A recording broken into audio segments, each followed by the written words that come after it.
Live from New Delhi, you're watching DD India Live, India's voice to the world. I'm Tanvi Taneja. Coming up in the next 30 minutes. Trump administration to carry out sweeping immigration review after the National Guard shooting to see residency status of immigrants from 19 countries. Vladimir Putin hints at Russia-Ukraine breakthrough through Trump's peace plan, but questions Zelensky's leadership, while Kiev and US delegations to discuss formula this week. The death toll in Hong Kong's deadliest blaze in decades rises to at least 94, scores still missing, firefighting operation underway, probe ordered into the blaze. The 56th edition of IFFI, International Film Festival of India, set to conclude in Goa with a gala ceremony. The 9-day extravaganza witnessed masterpieces of cinematic work, technology and business. And Portugal scripts its name in history after defeating Austria 1-0 in the final to win its maiden FIFA U-17 World Cup in Qatar.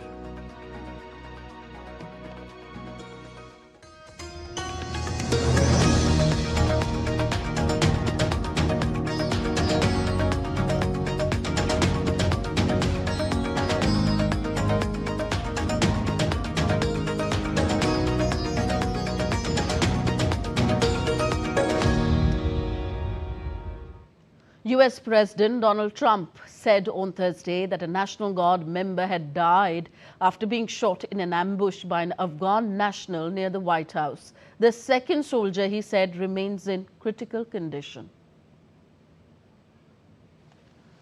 I must unfortunately tell you that just seconds before I went on, right now I heard that Sarah Beckstrom of West Virginia, one of the guardsmen that we're talking about, highly respected, young, magnificent person, started service in June of 2023, outstanding in every way.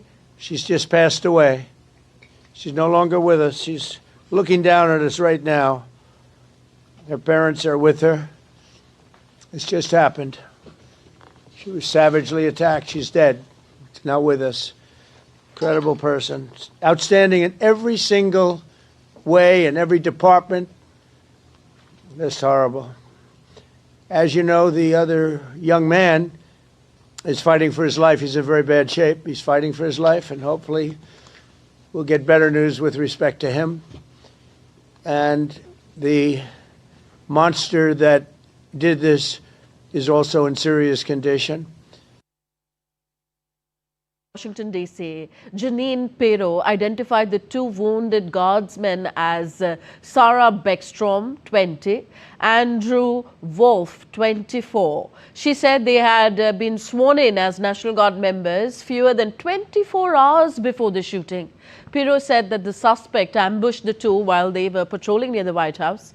Armed with a powerful handgun, he shot one guardsman who fell and then shot again before firing multiple times at the second guardsman. The FBI searched multiple properties in a widening probe, including a home in Washington state linked to the suspect identified as 29-year-old Rahmanullah Lakanba. Investigators seized numerous electronic devices from the suspect's house in Washington state, including cell phones, laptops and iPads.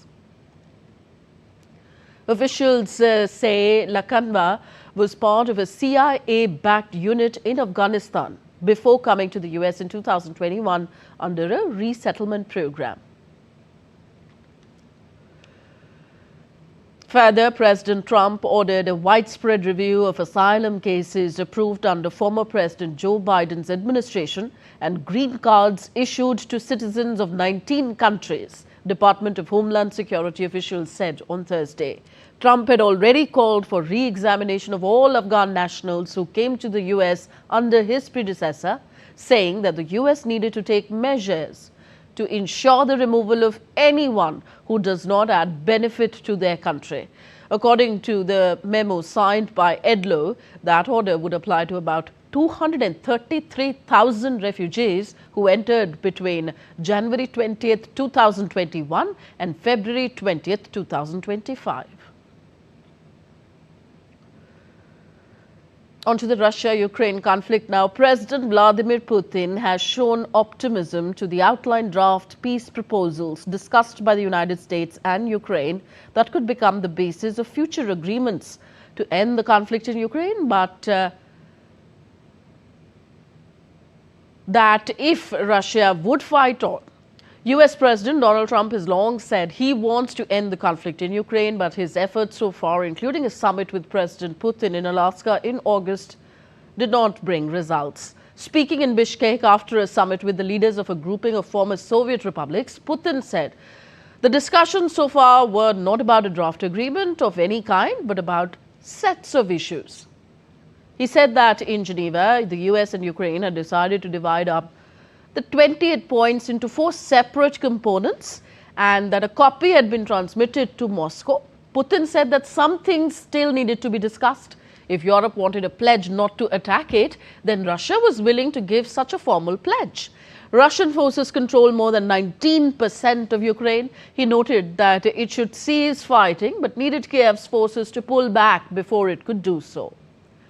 Putin also said that he considered the Ukrainian leadership to be illegitimate, and so it was legally impossible to sign a deal with Kiev. He said the Kiev leadership lost legitimacy after refusing to hold elections when President Volodymyr Zelensky's elected term expired. Kiev says it cannot hold elections while under martial law and defending its territory against Russia. Meanwhile, Trump's special envoy, Steve Witkoff, plans to visit Moscow early next week, Putin said. US sanctions on Russian oil companies were unexpected. Commenting on the leak of a recording of a call between top advisors to Trump and Putin, the Kremlin chief rejected the suggestion that Witkoff had shown himself to be biased towards Moscow in peace talks over Ukraine, describing it as nonsense.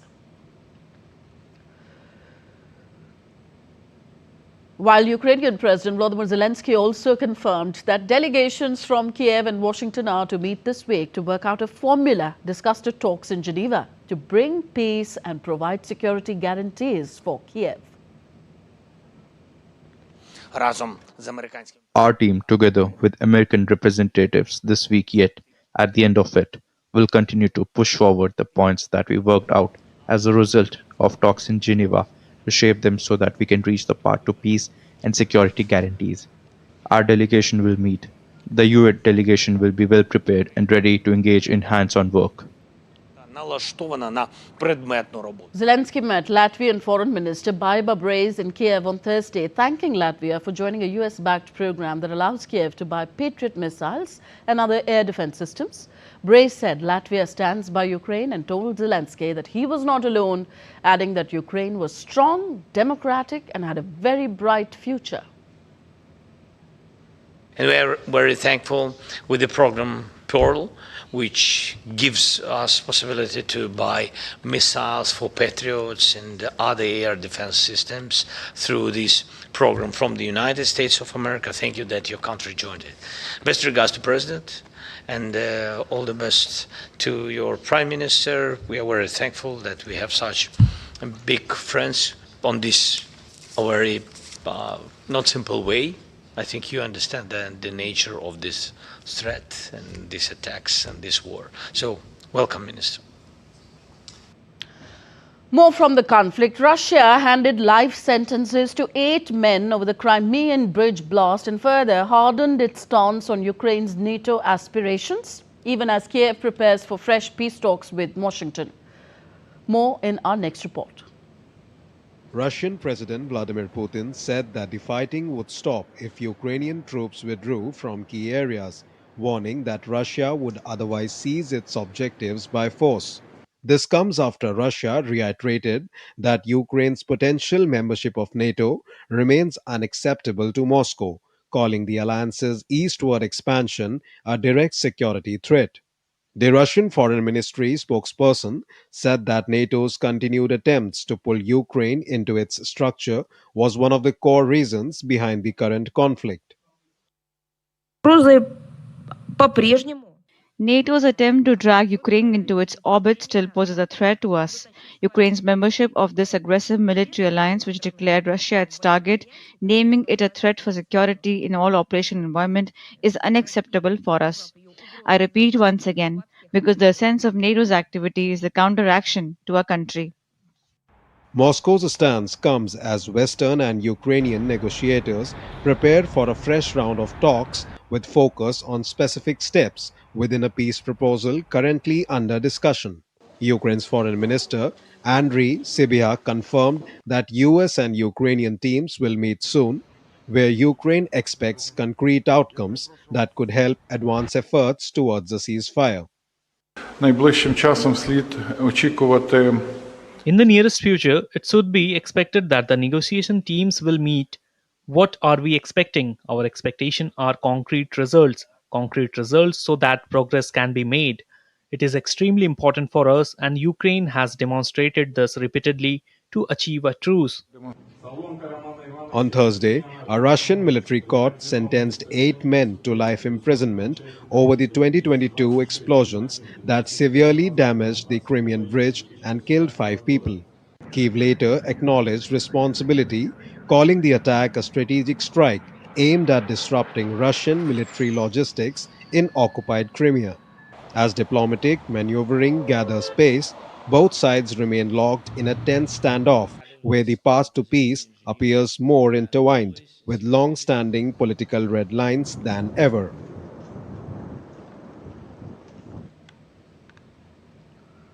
From Europe to Asia. The death toll from the city's worst fire in decades in Hong Kong had risen to at least 94, with the blaze almost entirely extinguished now and rescuers scouring torched high-rise buildings for scores of people still listed as missing. Earlier on Friday, authorities said that the fire had been contained to 4 of the sprawling apartment complexes, almost 2,000 units well over 24 hours after the blaze broke out in the 8-building complex. Scores still remain missing, although the exact number has not been updated since early Thursday. Firefighters continued to douse the building with water to cool the structure and prevent embers from reigniting. Authorities have begun investigating what sparked the blaze. The financial hub's worst in almost 80 years, including the presence of bamboo scaffolding and plastic mesh wrapped around the structures as part of a major renovation. Back to Europe. In France, the Overseas Department on Thursday stated that a landslide in the French Polynesia island of Tahiti left 7 people dead. In a social media post, French President Emmanuel Macron said that France fully supports the families affected by the Afahiti tragedy and noted that people remain missing. Homes were swept away and a rescue operation was underway to search for the missing. A video showed several diggers arriving at the scene of the landslide to dig up the mass of soil. French daily Le Monde reported that rescue efforts were halted for hours after a second landslide almost swept away rescuers, but operations have since resumed.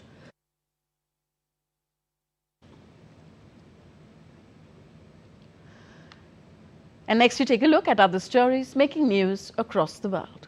In Kenya, a court decision is being seen as a big win for farmers that will allow them to save and share their own traditional seeds without fear of fines or jail. Supporters say this will protect local seeds, reduce farmers' dependence on big seed companies, and help keep Kenya's food tradition and farming system to grow stronger in future.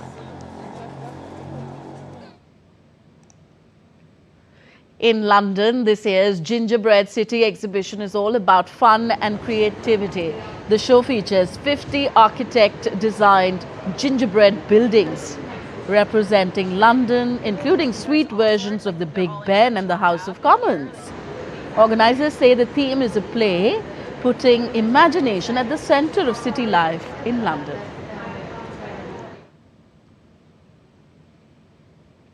Faber's famous winter egg, made in 1913 for Tsar Nicholas II as gift for his mother, is heading to auction. The jewel-encrusted masterpiece is one of the most iconic creations of Faber. Experts say it could sell for around £20 million at Christie's Classic Week sale on December 2nd. You're watching DD India Live, still to come on the show. Prime Minister Narendra Modi is set to visit the historic Sri Krishna Mutt in Udupi, Karnataka today. European stock markets edge higher as investor confidence in a US Fed Reserve rate cut next month kept sentiment high. And Sumit Nagal bows out of Australian Open Asia Pacific wildcard playoff tournament.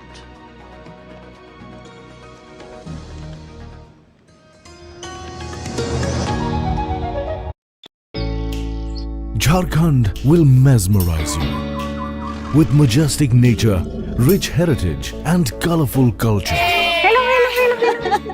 Johar. It fits perfectly. Thank you. Full workout ho gaya. Ready?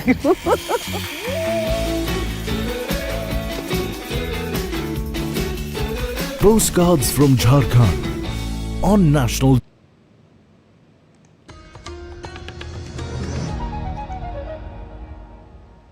Welcome back. You're watching DD India Live. I am Tanvi Taneja. Prime Minister Narendra Modi is set to visit the historic Sri Krishna Mutt in Udupi, Karnataka today. Let's take a look at the preparations ahead of Prime Minister's visit. It is alive with excitement as large crowds are ready to welcome the Prime Minister in Udupi, Karnataka. Prime Minister will hold a roadshow, and along the route, 3 cultural stages have been arranged. Prime Minister will take part in several religious rituals at Sri Krishna Mutt, including the Lakshakantha Gita Prayan ceremony. He will also inaugurate the Suvan Tirath Mandap and unveil the Kanak Kavach, the golden cover of the sacred Kankana Kindi. Later, the Prime Minister will address a gathering of thousands. To ensure a foolproof security, over 3,000 police personnel have been deployed, and a mock drill was carried out yesterday to review the preparedness. The anticipation surrounding Prime Minister Narendra Modi's visit has sparked widespread enthusiasm among the public. The 56th edition of International Film Festival of India, IFFI, is all set to conclude in Goa on Friday with a gala closing ceremony. The 9-day extravaganza witnessed masterpieces of cinematic work, world-class technology, business exchanges decked with unique initiatives. DD India's Deepika gets you this report from Goa on IFFI's 56th edition as it now gears up for its closing ceremony.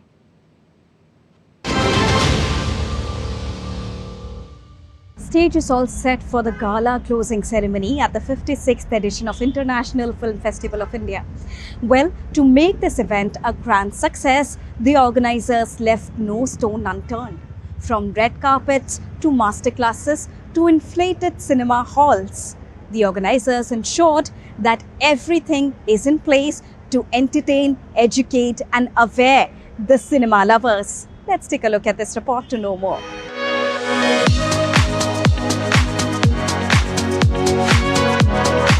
The 56th edition of IFFI comes closer towards its conclusion. The 9-day extravaganza weaved a story of production, co-production, collaboration, creative delight, and a seamless cultural rendezvous. From having screenings of national, international, and regional cinema to hosting the big stars of the cinema industry beyond the boundaries, IFFI showcased it all frame by frame. This is one such banner where the stars walked with grace and thanked IFFI. Young minds jumped in happiness and scripted an unforgettable moment and cultural performances bound all in an experience bringing the picture of incredible India to the globe. So it's great to be in Goa. I love coming to the IFFI festival. It's absolutely amazing. Well, IFFI has done a splendid work and I'm very proud to be part of IFFI. We have to say thank you so much for our government that they are thinking a lot about new filmmakers and young talents. Genuinely very grateful for NFDC Film Bazaar. Firstly, thank you for having me at IFFI. I mean, honestly, the challenges are many in terms of getting the legality of it right. IFFI, thanks to IFFI, that reminding those people that don't do this, respect old people. IFFI not only brought an array of films together that includes gender bender like Poppy and Lala, Thudurum that boasts entertainment and technology, world premieres like The President's Cake, and films with social message like Koya Paya, but also included specially restored items like Shonay Spike and films like 1989's Nagarjun's Shiva. The team at IFFI spent day and night to make it a huge success. Right from the rolling of the red carpets to the inflated cinema halls to ensure seamless entertainment, special postal exhibitions, IFFI turned Goa into the hub of entertainment and all things cinema. Each member of IFFI turned it into a delightful experience for the global audience. Now, as we move towards the day of awards, recognition and a memorable night, the stage is all set for the gala closing ceremony of the 56th edition that will also honor and remember the late legendary actor Dharmendra. So there you saw that how IFFI is beautifully decked up for the closing ceremony, and a lot of entertainment took place in so many days as of now. We'll get you all the latest on the closing ceremony with live visuals as well. Keep watching DD India. And let's get you some business buzz now. Stocks in Europe edged up on Thursday while the dollar held steady as investor confidence in a Federal Reserve rate cut next month kept sentiment upbeat, which also helped keep Bitcoin above its recent lows. A holiday-shortened week has limited some of the activity across markets. Stocks have kept a largely upbeat tone and currencies are much more sedate as investors shrug off AI bubble worries that had roiled equities earlier in November. With US markets closed for the Thanksgiving holiday, activity was more muted than usual across the major asset classes. The dollar, meanwhile, held steady against a basket of currencies. Sterling retreated from near 4-week highs hit on Wednesday after British Finance Minister Rachel Reeves' budget helped alleviate some concerns about Britain's long-term finances. And now let's give you some sporting action. First updates from football. Portugal etched its name in history after defeating Austria 1-0 in the final to win its maiden FIFA Under-17 World Cup in Qatar. Portugal beat Austria 1-0 in the final at the Khalifa International Stadium in Qatar on Thursday. Anicio Cabral, who narrowly stayed onside, scored the only goal of the match in the 32nd minute after a precise cutback from Duarte Cunha. Remarkably, Portugal had not qualified for the previous 9 editions of the tournament since 2003. On their return, they overcame Belgium, Mexico, Switzerland and Brazil in the knockout stages to reach the final. Portugal's golden run in under-17 football continues with the World Cup triumph following their Under-17 European Championship victory earlier this summer, completing a remarkable double.